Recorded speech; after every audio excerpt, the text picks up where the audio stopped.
బీసీలకు 42% రిజర్వేషన్ల కోసం చిత్తశుద్దితో పనిచేస్తోంది కాంగ్రెస్ మాత్రమేనని, తెర వెనుక బీఆర్ఎస్ బీజేపీ కలిసి రాజకీయం చేస్తున్నాయని తెలంగాణ పీసీసీ అధ్యక్షుడు మహేష్ గౌడ్ విమర్శించారు. బీసీ రిజర్వేషన్ల కోసం పార్లమెంట్లో ఒక్కసారి కూడా బీజేపీ ఎంపీలు కృషి చేయలేదన్నారు. తెలంగాణలో మొట్టమొదటిసారిగా కులగణన చేయడం ఒక్క కాంగ్రెస్ పార్టీకే సాధ్యమైందని మహేష్ గౌడ్ తెలిపారు.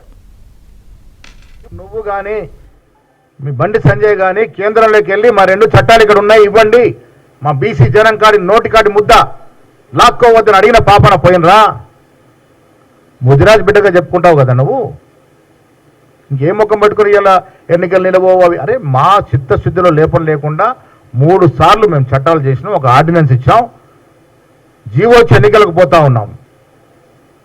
మాకు ధైర్యం ఉంది, ప్రజలకు ఇచ్చిన కమిట్మెంట్ ఇవ్వాలని ఒక అకుంఠిత దీక్షతో ఉన్నాం కాబట్టి మళ్ళీ జీవో ఇచ్చి ముందర పోతా ఉన్నాం. మీరు సహకారం చేయాల్సింది పోయి కోర్టులో పిఎల్ లేపిస్తా ఉన్నారు. ఇదే టీఆర్ఎస్ బీఆర్ఎస్ నాయకులు బీజేపీ నాయకులు కుమ్మక్కై వారు బయటకు రాకుండా తెర వెనుకుండి కోర్టులో పిఎల్ వేసే ప్రయత్నం చేస్తూ ఉన్నారు.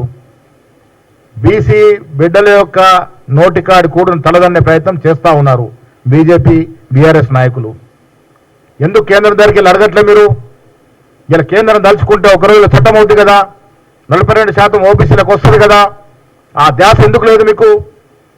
ఇలా బీజేపీ పార్లమెంట్ సభ్యులుగా ఉన్నారు, జీవితాంతం బీసీ బిడ్డగా ఓట్లు అడిగినారు, బీసీ నాయకుడికి ఎదిగినారు. మీరు బీసీల కోసం మాత్రం మీ ప్రయత్నం చేయరు, చేసేవారి మీద నిందలేస్తారు.